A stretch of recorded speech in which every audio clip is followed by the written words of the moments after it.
বিসমিল্লাহির রহমানির রহিম।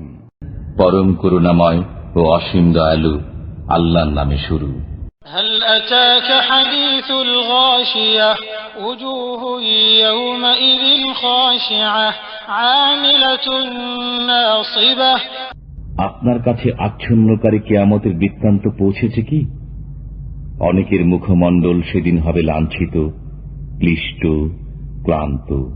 تصلى نارا حامية تسقى من عين آنية ليس لهم طعام إلا من ضريع لا يسمن ولا يغني من جوع। তারা জ্বলন্ত আগুনে পতিত হবে, তাদেরকে ফুটন্ত নহর থেকে পান করানো হবে। কণ্টকপূর্ণ ঝাড় ব্যতীত তাদের জন্য কোনো খাদ্য নেই। এটা তাদেরকে পুষ্ট করবে না এবং ক্ষুধায়ও উপকার করবে না। وجوه يومئذ ناعمة لسعيها راضية في جنة عالية। অনেক মুখমণ্ডল সেদিন হবে সজীব, তাদের কর্মের কারণে সন্তুষ্ট। তারা থাকবে সুউচ্চ জান্নাতে। لا تسمع فيها لاغية فيها عين جارية فيها سرر مرفوعة وأكواب موضوعة ونمارق مصفوفة وزرابي مبثوثة। সেখানে শুনবে না কোনো অসার কথাবার্তা।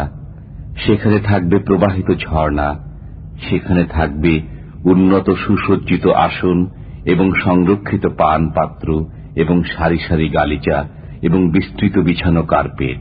أفلا ينظرون إلى الإبل كيف خلقت وإلى السماء كيف رفعت وإلى الجبال كيف نصبت وإلى الأرض كيف سطحت।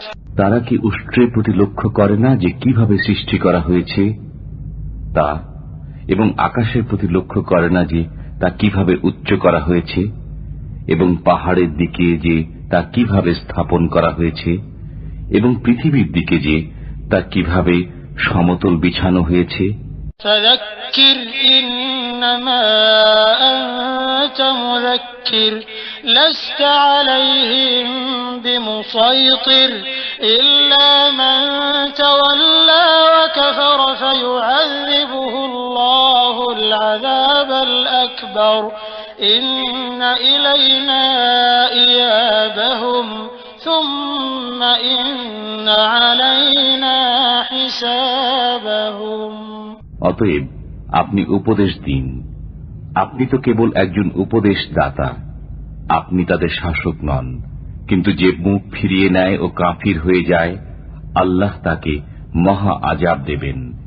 নিশ্চয়ই তাদের প্রত্যাবর্তন আমারই দিকে, অতঃপর তাদের হিসাব নিকাশ আমারই দায়িত্ব।